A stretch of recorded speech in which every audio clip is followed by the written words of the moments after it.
ಬೆಂಡೊಣ್ಣೆ ವಿಎಸ್ಎಸ್ಎನ್ನಲ್ಲಿ ಭಾರೀ ಅಕ್ರಮ, ಅಧಿಕಾರಿಗಳಿಗೆ ಬೆಂಡೆತ್ತಿ ಬ್ರೇಕ್ ಹಾಕಿದ ರೈತರು.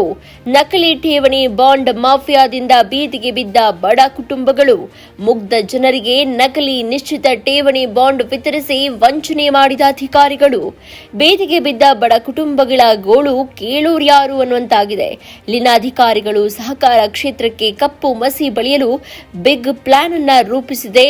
ರೋಚಕ ಅನ್ನಿಸ್ತಾ ಇದೆ. ಸುಮಾರು ಅಂದಾಜು 70 ಲಕ್ಷ ರೂಪಾಯಿ ವಂಚನೆಯಾಗಿರುವುದು ಖಚಿತ. ಈ ಸಹಕಾರ ಸಂಘದಿಂದ ಸುಮಾರು 50ಕ್ಕೂ ಹೆಚ್ಚು ಜನರಿಗೆ ನಕಲಿ ಠೇವಣಿ ಬಾಂಡ್ ಅನ್ನು ವಿತರಣೆ ಮಾಡಲಾಗಿದೆ. ಮಾಜಿ ಕಾರ್ಯನಿರ್ವಹಣಾಧಿಕಾರಿ ರಮೇಶ್ ಅಂಡ್ ಟೀಮ್ನಿಂದ ಈ ವಂಚನೆ ನಡೆದಿದೆ. ಮುಗ್ಧ ಜನರೇ ಈ ವಂಚಕರ ಟಾರ್ಗೆಟ್ ಆಗಿದ್ದಾರೆ. ಕೆಲವರಿಗೆ ಮಾತ್ರ ಅಸಲಿ ಬಾಂಡ್ ಅನ್ನು ವಿತರಣೆ ಮಾಡಿದ್ದಾರೆ. ಮುಗ್ಧ ಮಹಿಳೆಯರು ಹೊಟ್ಟೆ ಬಟ್ಟೆ ಕಟ್ಟಿ ಕೂಡಿಟ್ಟ ಹಣವನ್ನ ಠೇವಣಿ ಇಟ್ಟಿದ್ರು. ನಕಲಿ ನಿಶ್ಚಿತ ಠೇವಣಿ ಬಾಂಡ್ ನೀಡಿ ಇದೀಗ ಜನರನ್ನ ಯಾಮಾರಿಸಿದ್ದಾರೆ. ಕೊರಟಗೆರೆ ತಾಲೂಕಿನ ಬೆಂಡೊಣ್ಣೆ ವಿಎಸ್ಎಸ್ಎನ್ ಆಡಳಿತ ಮಂಡಳಿಯಿಂದ ಇಂಥದ್ದೊಂದು ವಂಚನೆ ನಡೆದಿದೆ. ಹಣ ದುರುಪಯೋಗ ಸಾಬೀತುವಾದ ಬೆನ್ನಲ್ಲೇ ಕಾರ್ಯನಿರ್ವಹಣಾಧಿಕಾರಿ ಎಚ್ಆರ್ ರಮೇಶ್ ಅವರನ್ನ ಅಮಾನತು ಮಾಡಲಾಗಿದೆ. ಮಾಜಿ ಕಾರ್ಯನಿರ್ವಹಣಾಧಿಕಾರಿ ಎಚ್ಆರ್ ರಮೇಶ್ಗೆ ಸೇರಿದ ಆಸ್ತಿಯನ್ನ ಮುಟ್ಟುಗೋಲು ಸಹ ಹಾಕೊಂಡಿದ್ದಾರೆ ಸಹಾಯಕ ನಿಬಂಧಕರು. ಸಾರ್ವಜನಿಕರ ಹಿತಾಸಕ್ತಿ ಕಾಪಾಡುವ ದೃಷ್ಟಿಯಿಂದ ತಪ್ಪಿತಸ್ಥರ ಮೇಲೆ ಎಫ್ಐಆರ್ ದಾಖಲಿಸುವಂತೆ ಸಾರ್ವಜನಿಕರಿಂದ ಒತ್ತಾಯ ಕೇಳಿಬರ್ತಾ ಇದೆ. ಬಿಡಿಪಿ ಸಾಲ ಸೌಲಭ್ಯದಲ್ಲೂ ಅಕ್ರಮ ನಡೆದಿದೆ ಅಂತ ಸಾರ್ವಜನಿಕರು ಆರೋಪ ಮಾಡುತ್ತಿದ್ದಾರೆ. ನಮ್ಮ ಠೇವಣಿ ಹಣ ನಮಗೆ ತಕ್ಷಣ ವಾಪಸ್ ಕೊಡಿಸಿ ಅಂತ ಹೇಳಿ ಡಿಸಿಸಿ ಬ್ಯಾಂಕ್ ಅಧ್ಯಕ್ಷ ಕೆಎನ್ ರಾಜಣ್ಣ ಅವರಲ್ಲಿ ಮನವಿಯನ್ನ ಮಾಡಿದ್ದಾರೆ. ಸಹಕಾರ ಸಂಘಗಳ ಸಹಾಯಕ ನಿಬಂಧಕರಾದ ಎನ್ಆರ್ ಸಣ್ಣಪ್ಪಯ್ಯ ಸರ್ಕಾರದ ಅಧಿಸೂಚನೆ ಸಂಖ್ಯೆ CO-71CLM/2016 ದಿನಾಂಕ 6/12/2016 ದತ್ತವಾಗಿರುವ ನಾವು ಸೊಸೈಟಿಗೆ ನಮ್ಮ ಮಗನ 3 ಲಕ್ಷ ಇಟ್ಟಿದ್ವಿ. ನನ್ನ ಹೆಸರಿಗೆ 1 ಲಕ್ಷ ಇಟ್ಟಿದ್ವಿ. ನನ್ನ ಹೆಸರಿಂದು ಮೆಚೂರ್ಡ್ ಆಗಿದ್ದು ಅಷ್ಟು ಕೊಟ್ಟರು ಬಡ್ಡಿ ಕೊಟ್ಟಿಲ್ಲ. ಬಡ್ಡಿ ಯಾವಾಗಲೂ ಕೊಡ್ತೀವಿ ಅಂತ ಹೇಳ್ತಾವ್ರು. ಕೇಳಿ ಮೇಲಧಿಕಾರಿಗಳನ್ನ ಕೇಳಿ ನಮ್ಮನ್ನೇನು ಕೇಳಬೇಡ್ರಿ ಅಂತ ಹೇಳ್ತಾವ್ರು. ಸರ್ ಯಾರು ಅವರು? ಏನು ಹೆಸರು ಅವ್ರದ್ದು? ಅವ್ರ ಹೆಸರು ತಿಮ್ರಾಜು. ಹಂಗಂತ ಹೇಳ್ತಾವ್ರು. ಈಗ ಹೋಗಿ ಬಾಂಡ್ ತೋರಿಸ್ಬಿಟ್ಟು ಡೂಪ್ಲಿಕೇಟು ಏರ್ ಆಫೀಸರ್ನ ಕೇಳ್ರಿ, ನಮಗೂ ಇದಕ್ಕೂ ಸಂಬಂಧ ಇಲ್ಲ. ಇವತ್ತೇನು ಕಾರ್ಯಕ್ರಮ ಇದ್ದಿದ್ದು? ಇವತ್ತು ಮೀಟಿಂಗ್ ಇಟ್ಟಿದ್ದು. ಆ ಮೀಟಿಂಗ್ಗೆ ಜನರಲ್ ಪಾರ್ಟಿ ಮೀಟಿಂಗು. ಆ ಮೀಟಿಂಗ್ಗೆ ಎಲ್ಲರೂ ಕೇಳಿವಿ. ಎಲ್ಲರೂ ಕೇಳಿದ್ಕೆ ಅವ್ರೇನು ನೆಟ್ಗೆ ಮಾತಾಡ್ತಿಲ್ಲ. ಅದ್ರ ಜವಾಬ್ದಾರಿನೇ ತಗೊಳಕ್ಕೆ ಅವರು ಇಷ್ಟಪಡ್ತಾ ಇದ್ದಾರೆ. ಎಷ್ಟು ಜನಕ್ಕೆ ಈ ತರ ಮೋಸ ಆಗೈತಮ್ಮ? ಸುಮಾರು ಅಲ್ಲೇ ಒಂದು 35-40 ಜನಕ್ಕೆ ಜಾಸ್ತಿ ಆಗಿದೆ. ಎಷ್ಟು ಲಕ್ಷ ರೂಪಾಯಿ ಮೋಸ ಆಗಿರಬಹುದು? ಒಂದು 75-80 ಲಕ್ಷ ಆಗಿದೆ. ಆದ್ರೂ ಯಾವ ಅಧಿಕಾರಿಗಳು ಇಲ್ಲ, ಯಾವ ಅಧಿಕಾರಿಗಳು ಬಂದು ಇಲ್ಲ. ಇಲ್ಲಿ ನಮ್ಮನ್ನ ಯಾಕೆ ಏನು ಎತ್ತ ಅಂತ ಯಾರು ವಿಚಾರಿಸಿಲ್ಲ. ನಾವ್ ಕೇಳಕ್ ಹೋದ್ರೆ ಅವರು ಐಆರ್ ಆಫೀಸರ್ ಕೇಳ್ರಿ, ನಮ್ಮನ್ನೇ ಕೇಳ್ಬೇಡ್ರಿ, ಹೋಗಿ ರಮೇಶನ್ ಕೇಳ್ರಿ ಅಂತ ಹೇಳ್ತಾರೆ. ರಮೇಶನ್ ಕೇಳಿದ್ರೆ ನಾನು ಒಬ್ಬನೇ ತಿಂದಿಲ್ಲ, ಅವ್ರು ತಿಂದವ್ರೆ.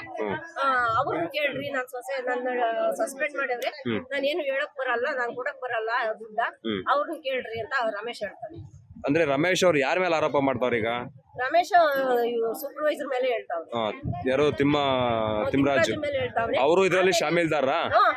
ಆಮೇಲೆ ಇವರು ದಿನೇಶ್ ನನ್ನ ಸೀಟಿಗೆ ಅವ್ರನ್ನ ಕುಂಡಿಸ್ಕೊಂಡವ್ರೆ.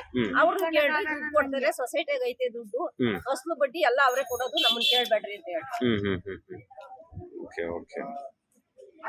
ರಮೇಶ್ ಅವ್ರ ಮೇಲೆ ಅಲ್ಲ, ಕ್ರಿಮಿನಲ್ ನೀವು ಹೇಳ್ದಂಗೆ ಕ್ರಿಮಿನಲ್ ಅವ್ರ ಕೇಸ್ ಹಾಕೋದು ಕೂಡ ನಮ್ಮ ನಮ್ಗೊಂದು ಆದೇಶ.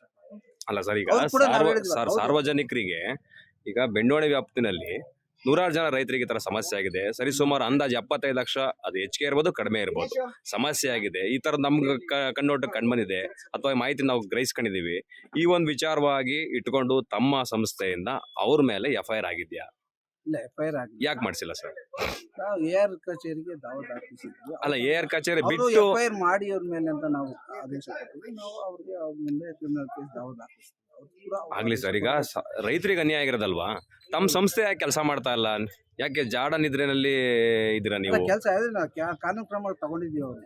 ಆಗ್ಲಿ ಸರ್, ನೀವು ಕಾನೂನು ಕ್ರಮ ತಗೊಂಡಿದ್ದು ಆಲ್ರೆಡಿ ಹೇಳಿರಿ. ಮತ್ತೆ ಅದನ್ನ ಹೇಳೋದು ಬೇಡ. ಅವ್ರ ಮೇಲೆ ಯಾಕೆ ಕ್ರಮ ಆಗಿಲ್ಲ? ಪೊಲೀಸ್ ಸ್ಟೇಷನ್ ಯಾಕೆ ಕಂಪ್ಲೇಂಟ್ ಆಗಿಲ್ಲ? ಅವ್ನು ತಪ್ಪಿತಸ್ತಾ ಇದ್ದಾನೆ, ಅವ್ನ ಮೇಲೆ ಎಫ್ಐಆರ್ ಯಾಕೆ ಮಾಡಿಸಿಲ್ಲ? ರೈತರಿಗೆ ಅಲ್ಲ, ಇವತ್ತಿನ ಸಭೆಯಲ್ಲಿ ನಮ್ಮ ರೈತರು ಹೇಳಿದ್ರು, ಅದು ಕೂಡ ನಾವು ಎಫ್ಐಆರ್ ಇಷ್ಟ ದಿನ ಯಾಕೆ ಮಾಡಲಿಲ್ಲ ಕೆಲಸ ತಮ್ಮ ಇಲಾಖೆ? ಅಲ್ಲ, ಇದಕ್ಕೆ ನಾವು ಯಾರಿಗೆ ಪರ್ಮಿಷನ್ ಕೇಳಬೇಕು? ಕೊಟ್ಟಿಲ್ವ? ನಾನು ಇಲ್ಲ, ಅವರು ಅದಕ್ಕೇನು ಯಾವಾಗ ಕೇಳಿದ್ರೆ ಪರ್ಮಿಷನ್? ಎಬಿಜೆ ತಗೊಂಡಿದ್ದಾರೆ. ಪರ್ಮಿಷನ್ ಯಾವಾಗ ಕೇಳಿದ್ರೆ ಸರ್? ಸರ್ ಪರ್ಮಿಷನ್ ಯಾವಾಗ ಕೇಳಿದಾರೆ ಅವ್ರಿಗೆ? ಅವನ ಮೇಲೆ ಕೇಸ್ ಹಾಕಿರೋದಕ್ಕೋಸ್ಕರ ನಾವು ಹಾಕಿದೀವಲ್ಲ, ನಾವು ಹೇಳೋದು ಅವ್ರು ಏನು ಅನುಮತಿ ಕೊಡ್ತಾರೋ ಅದ್ರ ಪ್ರಕಾರ ನಾವು ಮಾಡ್ತೀವಿ. ಒಟ್ಟಾರೆ ಇನ್ನೂ ರೈತರು ಹಿಂಗೆ ಸ್ವಲ್ಪ ದಿನ ಸಾಕ್ತಾ ಇರ್ಬೇಕು ಅನ್ನೋದಾ, ಸರ್, ಸ್ವಲ್ಪ ಅಥವಾ ನಿರ್ದಿಷ್ಟ ದಿನಾಂಕ ಏನಾದ್ರು ನಮಗೂ ನಿಗದಿ ಕೂಡ- ಮಾಡಿದ್ದೀರಾ? ನಮಗೂ ಕೂಡ ಕಾಳಜಿ ಇದೆ. ಆದಷ್ಟು ಬೇಗ ಬಗೆಹರಿಸಬೇಕು ಅನ್ನೋದು ನಮ್ಮ ಜವಾಬ್ದಾರಿ ಕೂಡ. ನಾವು ನಿಭಾಯಿಸ್ತೀವಿ ಅಂತ ನಾವು ಅನ್ಕೊಂಡಿದೀವಿ, ನಿಭಾಯಿಸ್ತೀವಿ. ತಮ್ಮ ಹೆಸರು ಸರ್? ತಿಮ್ಮರಾಜು. ಏನ್ ಕೆಲಸ ಮಾಡ್ತೀರಾ ಸರ್? ತಿಮ್ಮರಾಜು, ನಾನು ಮೇಲ್ವಿಚಾರಕನಾಗಿ ಹೊರಕೆರೆ ತಾಲೂಕಿನ ಮೇಲ್ವಿಚಾರಕನಾಗಿ ತುಮಕೂರು ಜಿಲ್ಲಾ ಸಹಕಾರ ಕೇಂದ್ರದಲ್ಲಿ ಕೆಲಸ ಮಾಡ್ತಾ ಇದ್ದೀನಿ.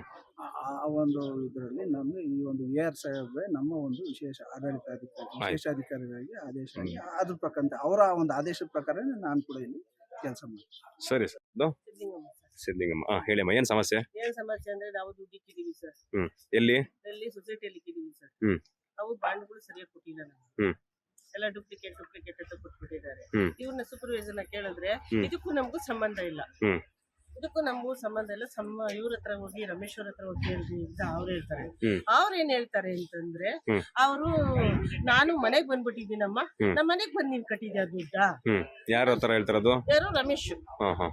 ನನ್ ಮನೆಗ್ ತಂದ್ ಕಟ್ಟಿದ್ಯಾನಮ್ಮ ನಿನ್ ದುಡ್ಡು? ನೀನ್ ನನ್ ಮನೆಗ್ ತಂದ್ ಕಟ್ಟಿಲ್ಲ ತಾನೆ, ನೀನ್ ಸೊಸೈಟಿ ಕಟ್ಟಿದ್ಯಾ, ಸೊಸೈಟಿ ಅಲ್ಲೇ ಬಿಟ್ಟು ಬಂದಿದ್ದೀನಿ, ಸೊಸೈಟಿ ಅಲ್ಲೇ ತಿಸ್ಕೊಂಡ್ರಿ ನಿನ್ ದುಡ್ಡು ಅಂತ ಅವ್ರು ಹೇಳ್ತಾರೆ. ಎಲ್ಲ ಕಟ್ಟಿಸ್ಕೊಂಡಿದ್ದಲ್ಲ ಯಾರು? ಯಾರು? ರಮೇಶ್ ರಮೇಶ್. ಈಗ ಈ ತರ ಉಲ್ಟಾ ಮಾತಾಡ್ತಾ ಇದಾರೆ. ಊಟ ಈ ತರ ಮಾತಾಡ್ತಾರೆ. ಎಷ್ಟು ಕಟ್ಟಿದಿರಿ ನೀವು ದುಡ್ಡು? ನಮ್ದು ನಮ್ಮ ಯಜಮಾನ್ರದ್ದು ಒಂದ್ 2 ಲಕ್ಷ, ನಂದೊಂದ್ 3 ಲಕ್ಷ ಆಯ್ತು ಸರ್. ಒಟ್ಟು 5 ಲಕ್ಷ ನಿಮ್ ಎಲ್ಲ 7 ಕುಟುಂಬದಿಂದ? ಲಕ್ಷ ನಮ್ದೆಲ್ಲ. ಓಕೆ. ಬಡ್ಡಿ ದುಡ್ಡೆಲ್ಲ ಸರಿ 7,80,000 ಹ್ಮ್. ಇಷ್ಟಾಯ್ತು ಸರ್ ನಮ್ದು.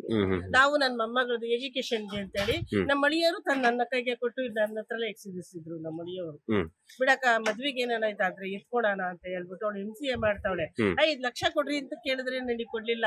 ನನ್ ಬಾಂಡ್ ಫುಲ್ ಇಕ್ಕೊಂಡು ನೀನ್ ಕೊಡು ಅಂತ ಕೇಳಿದ್ರೆ ಇಲ್ಲ ಕೊಡಕ್ ಬರಲ್ಲ, ಇದಕ್ಕೂ ನನ್ಗೂ ಸಂಬಂಧ ಇಲ್ಲ ಅಂದ್ಬಿಟ್ಟು. ನಾವೇನ್ ಮಾಡ್ಬೇಕು? ಈಗ ಸೂಪರ್ವೈಸರು ಮತ್ತೆ ಮೇಲಧಿಕಾರಿಗಳು ಏನ್ ಹೇಳ್ತಾ ಇದಾರೆ? ಅವ್ರು ಏನ್ ಹೇಳ್ತಾರೆ, ಸೂಪರ್ವೈಸರ್ ಏನ್ ಹೇಳ್ತಾರೆ, ಇವ್ರಿಗೆಲ್ಲರಿಗೂ ಸಾಲ ಕೊಟ್ಟಿದ್ದೀನಿ, ನೀನು ಹೋಗಿ ವಸೂಲಿ ಮಾಡ್ಕೊಂಬ, ನಾನು ಕೊಡ್ತೀನಿ ಅಂತ. ವಸೂಲಿ ಮಾಡ್ಕೊಂಡ್ ಕೊಡ್ತೀನಿ. ಈಗ ಸಾರ್ವಜನಿಕರು ಮತ್ತೆ ನಿಮ್ ತರನೇ ಸಾಲಗಾರರು ಅಥವಾ ಲೋನ್ ತಗೊಂಡ್ರು ಅದು FD ಕಿರರು ಹೇಳ್ತಾ ಇದಾರೆ, ಇವೆಲ್ಲ ನಕಲಿ ಬಾಂಡು ಅಂತ ಹೇಳ್ತಾ ಇದಾರೆ ಈಗ ಅಧಿಕಾರಿಗಳು ಅಂತ ಹೇಳ್ತಾ ಇದಾರೆ. ಆ ವಿಚಾರಕ್ಕೆ ಏನ್ ಮಾತಾಡ್ತೀರಾ? ನಾವು ಅವ್ರು ಇದ್ ಮಾಡ್ಬೇಕು ಸರ್, ನಾವು ಏನ್ ಮಾತಾಡೋಣ? ಈಗ ನೀವು ತಾನೇ ಮೋಸಕ್ಕೆ ಒಳಗಾಗಿರೋದು ಈಗ. ಆಗಿದೀವಪ್ಪ ನಾವು ನಂಬಿಕೆಗೆ ಹಿಂಗ್ ಮಾಡ್ತಾರೆ ಅಂತ ಯಾರಿಗ್ ಗೊತ್ತಿರ್ತದೆ? ಯಾರಿಗೂ ಗೊತ್ತಿರಲ್ವಲ್ಲ ಈ ತರ ಮಾಡ್ತಾರೆ ಅಂತ. ಅವ್ರು ನೋಡ್ಕೊಬೇಕಾಗಿತ್ತಲ್ಲ ಈ ತರ ಹೆಂಗೆ ಎತ್ತ ಅಂತ. ಅಧಿಕಾರಿ ಒಳಗೆ ಕೂತವನಲ್ಲ ಅವ್ನು ನೋಡ್ಕೊಬೇಕಾಯ್ತು. ನಾನು ಸೂಪರ್ವೈಸರ್ ಆಗಿದ್ದೀನ, ಅವ್ನ್ ತಾನೇ ನೋಡ್ಕೊಬೇಕಾಗಿರೋದು. ನಾನು ನನಗೆ ಗೊತ್ತಿಲ್ದಂಗೆನೆ ಆಯ್ತಾ ನನ್ನ ಹೆಸರಲ್ಲಿ ಲೋನ್ ಮಾಡ್ತಾ ಇದ್ದೆ ಅಂತಂದ್ರೆ ನನ್ ಪೂರಕವಾದ ಡಾಕ್ಯುಮೆಂಟ್ ಅನ್ನ ನೀವು ಚೆಕ್ ಮಾಡಿ ಅವನಿಗೆ ಸಾಲ ವಿತರಣೆ ಮಾಡಿದೀರಾ? ಅವನ ಕ್ಲಿಯರೆನ್ಸ್ ಬಂದಾಗ ನಿನ್ ಸಾಲ ಐತಿ ಅಂತ ಹೆಂಗ್ ಹೇಳಿ ಕಳಿಸ್ತೀರಾ? ಯಾರಪ್ಪ ಇವ್ನ್ ಸಾಲ ಆಯ್ತಾ? ಇವ್ನ್ ಸಾಲ ಇದ್ರೆ ಇವ್ನ್ ಏನೇನ್ ದಾಖಲಾತಿ ನೀವು ಈಗ 1 ಲಕ್ಷ ರೂಪಾಯಿ ನಂಗೆ ಸಾಲ ಕೊಡ್ತೀರಾ ಅಂತಂದ್ರೆ ಅವ್ನ ಬೇಕಾದ ಪೂರಕವಾದ ಡಾಕ್ಯುಮೆಂಟ್ ಇಸ್ಕೊಂತೀರೋ ಇಲ್ವೋ? ಇಸ್ಕೊಂಡಿದ್ರೆ ಅವನ ಡಾಕ್ಯುಮೆಂಟ್ ಅನ್ನ ತೋರಿಸಿ. ಇಲ್ಲ ಅಂತಂದ್ರೆ ಅದೇ ಅನಧಿಕೃತವಾಗಿ ಅವನ ಮೇಲೆ ಲೋನ್ ಹೆಂಗ್ ಸ್ಯಾಂಕ್ಷನ್ ಮಾಡ್ಕೊಂಡ್ರಿ, ಇದು ಮಹಾಪರಾಧ ಅಲ್ವಾ? ಈ ಮಹಾಪರಾಧಕ್ಕೆ ನೋಡಿ ನಿಮ್ದು ಲೋನ್ ಕ್ಲಿಯರೆನ್ಸ್ ಆಗೈತೆ ಅಂತ ಹೇಳ್ಬಿಟ್ಟು ಹಾಕೊಟ್ಟವ್ನೆ. ಅದಾದನ ಸಹ NOC ಕೇಳಕ್ ಬಂದ್ರೆ ನಿಮ್ ಲೋನ್ ಐತೆ ಅಂತ ಹೇಳ್ತಿರಲ್ಲ, ಆ ಲೋನ್ ಇವನ್ ತಗೊಂಡಿದ್ರೆ ಇವನು ಬದ್ಧ. ಅಕಸ್ಮಾತ್ ಆಗಿ ಮಿಸ್ ಆಗಿ ಬೇರೆ ತಗೊಂಡಿದ್ರೆ ಒಂದು ಮಹಾಪರಾಧ. ಆ ಅಪರಾಧಕ್ಕೋಸ್ಕರನೇ ನಾವು ಸಾರ್ವಜನಿಕರಾಗಿ ಕ್ಷಮಿಸಲ್ಲ. ಇದಕ್ಕೆ ಸಂಬಂಧಪಟ್ಟಂತೆ ಎಲ್ಲರಿಗೂ ನ್ಯಾಯ ಸಿಗ್ಬೇಕು ಅಂದ್ರೆ ನೀವು ಸಹ ನಮ್ಮ ಕೈ ಜೋಡಿಸಿ ಇದನ್ನ ಲೋಕಾಯುಕ್ತಕ್ಕೆ ಎತ್ಕೊಂಡು ಅವನ್ನ ಅರೆಸ್ಟ್ ಮಾಡಿಸಿ ಆಯ್ತಾ. ಇದಕ್ಕೆ ಸಂಬಂಧಪಟ್ಟಂಗೆ ಯಾರ್ಯಾರ ಜೊತೆಯವರು ಎಲ್ಲರೂ ಇನ್ವೆಸ್ಟಿಗೇಷನ್ ಆಗಿ ಸತ್ಯವರ ಬಂದು ಗ್ರಾಹಕರಿಗೆ ದುಡ್ಡು ಸಿಗ್ಬೇಕು. ಆ ಕೆಲಸ ನೀವು ನಮ್ ಕೈ ಜೋಡಿಸಿ ಈಗ ಮಾಡ್ಬೇಕು. ಆಮೇಲೆ ಇವತ್ತೇ ಕೇಸ್ ಮಾಡ್ಬೇಕು. ನೀವೆಲ್ಲರೂ ಸರ್ಕಾರದ ಜನಗಳ ಸಹಕಾರ ಕ್ಷೇತ್ರಕ್ಕೆ ಎಲ್ಲ ದುಡಿಯತಕ್ಕಂಥವ್ರು ಇಂಟ್ರೆಸ್ಟ್ ಇದ್ದು ಅವ್ರಿಗೆ ನೀವು ಒಳ್ಳೇದೇ ಬಯಸ್ತೀನಿ ಅನ್ನೋದೇ ಆದ್ರೆ ನಾವು ನಿಮ್ ಜೊತೆಯಲ್ಲಿ ಇರ್ತೀವಿ. ನೀವು ಆಗಿರ್ತಕ್ಕಂಥ ಲೋಪದೋಷನ ಎತ್ತಿಡಿಯಕ್ಕೆ ಅವ್ರಿಗೆ ಶಿಕ್ಷೆ ಮಾಡಿಸಕ್ಕೆ ಈಗಲೇ ಸಹ ನೀವು ಒಂದು ಕಂಪ್ಲೇಂಟ್ ಅನ್ನ ರಿಜಿಸ್ಟರ್ ಮಾಡಬೇಕು. ಅದಕ್ಕೆ ನಾವು ಎಲ್ಲರೂ ಸೈನ್ ಆಗ್ತೀವಿ. ನಾವು ನಾನೇನ್ ಮಾಡಿದ್ರೆ ಆ ಬಾಂಡ್ ವಿಷಯ ಅವನಿಗೊಬ್ಬ ರೈತನಿಗೆ ಏನ್ ಗೊತ್ತು, ಅವನು ಇವನು ಹೋದ ಅಲ್ಲಿ ಹೋಗಿ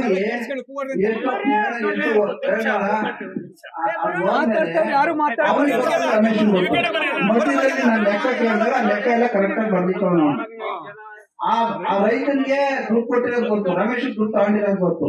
ಆ ದುಡ್ಡು ಸೊಸೈಟಿ ಲೆಕ್ಕಕ್ಕೆ ಬಂದಿಲ್ಲ. ಅದು ಆ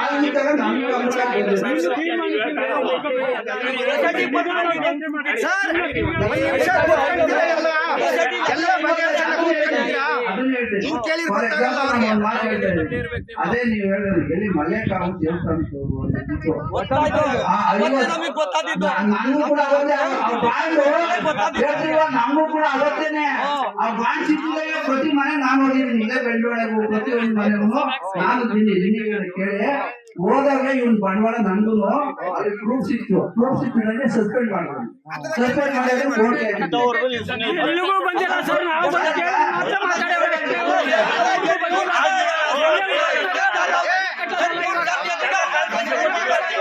ಯಾರು ಬಂದಿಲ್ಲ.